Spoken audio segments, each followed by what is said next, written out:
지구촌교회 아침 묵상 오늘 말씀은요. 역대하 25장 14절에서 25장 28절 말씀입니다. 제가 읽도록 하겠습니다.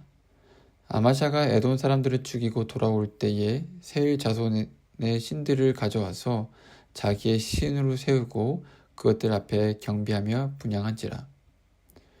그러므로 여호와께서 아마샤에게 진노하사 한 선지자를 그에게 보내시니 그가 이르되 저 백성의 신들이 그들의 백성을 왕의 손에서 능히 구원하지 못하였거늘 왕은 어찌하여 그 신들에게 구하나이까 하며, 선지자가 아직 그에게 말할 때에 왕이 그에게 이르되 우리가 너를 왕의 모사로 삼았느냐 그치라 어찌하여 맞으려 하느냐 하니, 선지자가 그치며 이르되 왕이 이 일을 행하고 나의 경고를 듣지 아니하니 하나님이 왕을 멸시하시기로 작정하신 줄 아노라 하였더라. 유다왕 아마샤가 상의하고 예후의 손자 여호아스의 아들 이스라엘 왕 요아스에게 사신을 보내어 이르되 오라 서로 대면하자 한지라. 이스라엘 왕 요아스가 유다 왕 아마샤에게 사람을 보내어 이르되 레바논 가시나무가 레바논 백향목에게 전가를 보내어 이르기를 내 딸을 내 아들에게 주어 아내로 삼게 하라 하였더니 레바논 들짐승이 지나가다가 그 가시나무를 질밟았느니라. 내가 에돔 사람을 쳤다고 네 마음이 교만하여 자긍하는도다. 네 궁에나 있으라 어찌하여 화를 자초하여 너와 유다가 함께 망하고자 하느냐 하나. 아마샤가 듣지 아니하였으니 이는 하나님께로 말미암은 것이라. 그들이 에돔 신들에게 구하였으므로 그 대적의 손에 넘기려 하심이더라. 이스라엘 왕 요아스가 올라와서 유다 왕 아마샤와 더불어 유다의 베세메스에서 대면하였더니 유다가 이스라엘 앞에서 패하여 각기 장막으로 도망한지라. 이스라엘 왕 요아스가 베세메스에서 요아스의 손자 요아스의 아들 유다 왕 아마샤를 사로잡고 예루살렘에 이르러 예루살렘 성벽을 에브라임 문에서부터 성 모퉁이 문까지 400 규빗을 헐고, 또 하나님의 전안에서 오벳 에돔이 지키는 모든 금, 은과 그릇과 왕궁의 재물을 빼앗고 또 사람들을 볼모로 잡아가지고 사마리아로 돌아갔더라. 이스라엘 왕 요아스의 아들 요아스가 죽은 후에도 유다 왕 요아스의 아들 아마샤가 15년간 생존하였더라. 아마샤의 이 외의 처음부터 끝까지의 행적은 유다가 이스라엘 열왕기에 기록되지 아니하였느냐.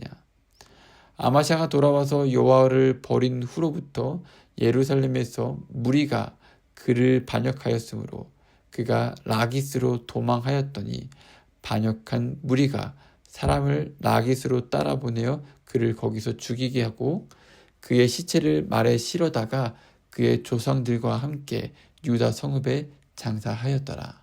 아멘. 여러분 혹시 이런 경험이 있으십니까? 모든 일이 잘 풀릴 때 여러 사람들이 우리한테, 저한테 또는 여러분들에게 하는 그 충고가 귀에 잘 안 들어올 때가 많습니다.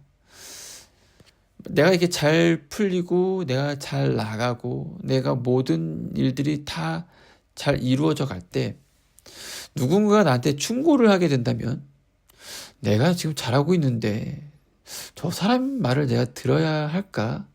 라는 이런 교만한 마음이 들 때가 있죠. 오늘 우리가 함께 볼 아마샤 왕의 이야기가 바로 그렇습니다.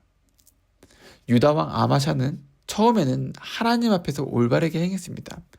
전쟁에서 승리했죠. 백성들에게 존경을 받았습니다. 하지만 그 승리 이후에 그는 교만해졌습니다. 하나님이 주신 승리를 자신의 능력으로 착각했고 결국 다른 나라의 신들을 가져와 섬기기까지 했습니다. 그리고 그 결과는 어땠을까요? 그의 삶은 점점 무너졌고 끝내 비참한 최후를 맞이하게 됩니다. 성경은 이 이야기를 단순히 옛날 왕의 실패로 기록하지 않았습니다. 우리 모두에게 들려주는 경고이자 사랑의 메시지로 남겼죠. 하나님은 교만한 자를 대적하시지만 겸손한 자에게 은혜를 베푸십니다. 오늘 이 말씀을 통해 우리는 다시 한번 깨닫게 되죠. 내가 지금 어디에 서 있는가? 나는 하나님 앞에서 겸손함을 잃지 않고 있는가? 이 시간 아마샤 왕의 이야기를 함께 따라가면서 우리의 마음을 다시 한번 생각해보고 비춰보는 은혜의 시간이 되기를 바랍니다. 우리 말씀에 나와 있는 것처럼 아마샤의 교만은 굉장히 점점 커져만 갔죠. 아마샤의 교만이 점점 커지자 하나님은 그에게 기회를 주었습니다. 하나님께서 한 선지자를 보내셨어요. 그리고 그 선지자는 담대하게 이렇게 말했어요. 왕이여, 이방 신들을 섬기는 것은 어리석은 일입니다. 그 신들은 자기 백성을 구하지도 못했는데 어찌 왕이 그 이방 신들을 의지합니까? 라고 이야기를 하죠. 하나님은 여전히 아마샤를 포기하지 않으셨다라는 이야기입니다. 경고를 했고 아마샤가 돌아오기를 그 길을 열어두셨던 것이죠. 그런데 아마샤는 어땠죠? 그 음성을 듣지 않았습니다. 오히려 선지자에게 이렇게 말합니다. 그만해라. 내가 너를 왕의 모사로 삼았느냐? 그 말은 곧 네가 감히 나에게 간섭하냐? 이렇게 물어보는 뜻이죠. 하나님의 말씀보다 자신의 체면과 자존심을 더 중요하게 여긴 것이었습니다. 여러분들 이 장면이 어떻게 보여지십니까? 정말로 이렇게 안타까울 수가 없습니다. 교만은요, 언제나 귀를 닫게 만듭니다. 자신의 생각이 옳다고 믿을수록 하나님의 음성은 점점 멀어집니다. 그리고 결국 판단이 흐려져서 잘못된 선택을 하게 되죠. 아마샤는 하나님께서 주신 경고를 무시하고 북이스라엘 왕 요아스에게 전쟁을 걸었습니다. 이미 하나님께서 함께하지 않으신데도 그는 전쟁을 걸었어요. 그 결과는 어떻게 됐을까요? 그 결과는 참혹했습니다. 요아스 왕이 아마샤를 사로잡고 예루살렘 성벽을 무너뜨렸고 성전과 금과 은을 약탈했습니다. 그리고 그 모든 영광이 한순간에 무너졌죠. 이게 다 뭡니까? 교만이 만들어낸 결과입니다. 여러분, 하나님께서 우리에게 말씀하실 때가 있습니다. 그 말씀은 때로 우리 마음에 거슬릴 수도 있고 우리의 자존심을 건드릴 수 있습니다. 하지만 그 음성을 들을 때 우리는 생명을 얻게 됩니다. 그러나 그 음성을 외면하면 결국 스스로 무너질 수밖에 없습니다. 아마샤는 실패했습니다. 그러나 그 실패를 통해 우리는 배울 수 있습니다. 하나님의 음성 앞에서 귀를 닫지 않는 사람, 충고를 들을 줄 아는 사람이 진정한 지혜자입니다. 겸손은 단순한 성품이 아니라 하나님의 말씀에 순종하는 태도가 겸손입니다. 그리고 그 겸손이야말로 교만의 길을 피하고 생명의 길로 나아가게 하는 유일한 길입니다. 이제 말씀을 마무리하려고 합니다. 여러분, 성경은 분명히 말합니다. 교만은 패망의 선봉이요, 거만함은 마음은 넘어짐의 앞잡이니라. 교만은 언제나 우리를 높여주는 것처럼 보이지만 결국 우리를 가장 깊은 곳으로 떨어뜨립니다.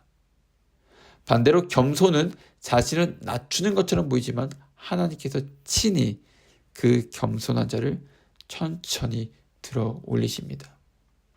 그리고 하나님은 교만한 자를 대적하시지만 겸손한 자에게 은혜를 주십니다.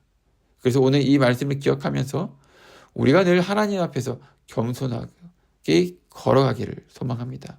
그리고 그 길 끝에서 하나님은 분명히 말씀하실 것입니다. 잘하였다, 나의 충성된 아들아. 그럼 오늘 하루도 그렇게 교만한 자로 살아가는 것이 아닌 겸손한 자로 살아가는 여러분들이 되기를 주님의 이름으로 축원합니다. 감사합니다.